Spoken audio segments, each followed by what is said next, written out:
Keanu Reeves, swords, honor, revenge. Sounds like 47 Ronin, right? What if I told you the real story is even crazier? Because what lies beneath the Hollywood action is even more fascinating. The real-life code that drove Japanese samurai to embrace death without hesitation. So here's the big question. Why would anyone choose death over life? Were they fearless? Were they brainwashed? Or was it something else entirely?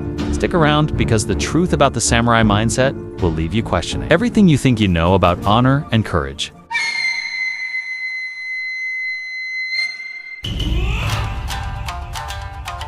To understand the samurai, you have to understand Bushido. It wasn't just a set of rules, it was a way of life. It's the word Bushido translates to the way of the warrior, but its meaning goes much deeper. It was a philosophy that shaped every decision a samurai made, both in life and in death. At the heart of Bushido were 7 virtues. First, rectitude, making the right decisions and living righteously. Second, courage, not just physical bravery, but the courage to live truthfully. Third, compassion, using their strength to protect the weak. Fourth, respect, treating others with dignity and courtesy. Fifth, honesty, speaking and acting with sincerity. Sixth, honor, living in a way that brought pride to oneself and one's family. Seventh, loyalty, being faithful to one's master and obligations. For a samurai, life wasn't about personal gain or comfort. It was about living in harmony with these virtues. But here's the catch. Failing to live up to these ideals could lead to shame, which, for the samurai, was worse than death. This brings us to one of the most misunderstood aspects of samurai culture.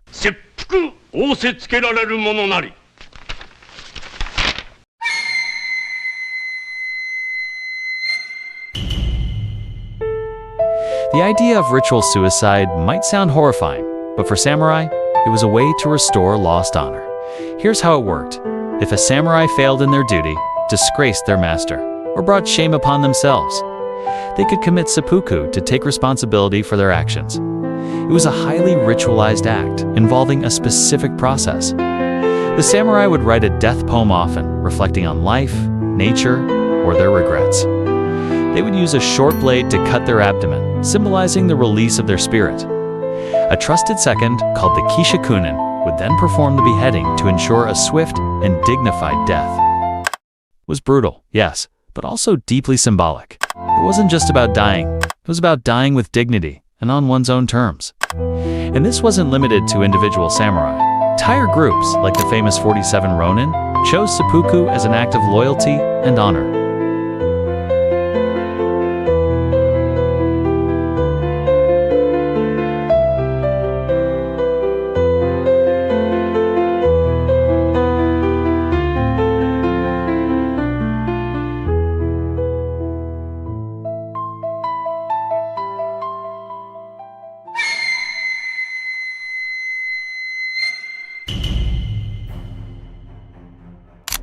The year was 1701.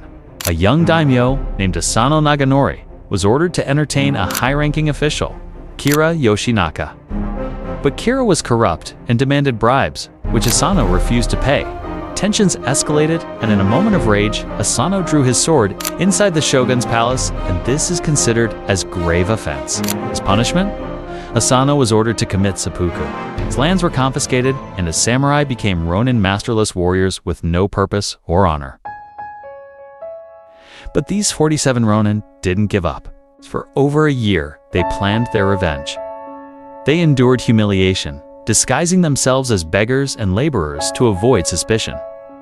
Finally, on a snowy December night, they stormed Kira's mansion, killed him, and avenged their master. But here's the twist. Instead of fleeing or resisting capture, the 47 Ronin turned themselves in. They were ordered to commit seppuku, which they did willingly, earning eternal respect and admiration. To this day, their graves in Tokyo's Sengakuji Temple are visited by people who honor their unwavering loyalty.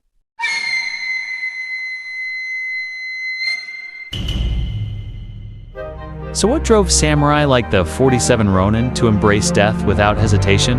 Was it pure bravery, or was there something deeper at play? The answer lies in the samurai's mindset, which was shaped by two major philosophies. So the first one is Zen Buddhism. Samurai were deeply influenced by Zen, which emphasized mindfulness, simplicity, and the acceptance of impermanence. Through meditation, samurai learned to master their emotions and face death calmly. Zen also taught that life and death were two sides of the same coin, reducing fear of the unknown. And then there is Shinto. Japan's native religion emphasized loyalty to one's ancestors and maintaining the honor of one's family. Living and dying in a way that upheld these values was seen as a sacred duty. When combined, these beliefs created warriors who didn't fear death, but saw it as a natural and even honorable part of life. Let's pause for a moment. How does all this resonate with us today? In modern society, we celebrate individualism, personal success, and comfort.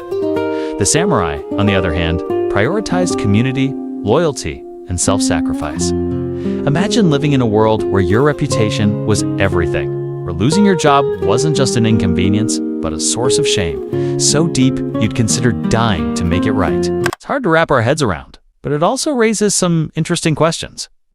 How far would you go to uphold your principles? What would you sacrifice for loyalty or honor? In modern Japan, while the strict adherence to Bushido has faded, its principles still echo in everyday life. Concepts like loyalty, or what is called giri, respect, and diligence can be seen in work culture, martial arts, and even popular media. However, the extreme self-sacrifice of the samurai is now more of a historical fascination rather than a practical ideal. Think about your own life. Are there moments when you've had to stand by your principles, even when it was tough?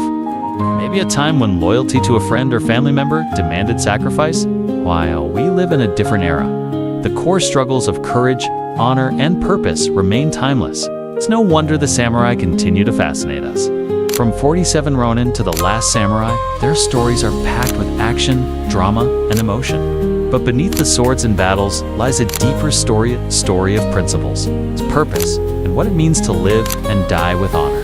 They weren't just warriors, they were living symbols of a philosophy that valued something greater than themselves. What do you think? Could you live by such a code? Could you face life and death with the same unwavering resolve? Let me know your thoughts in the comments. And if this video made you stop and think, hit that like button and subscribe.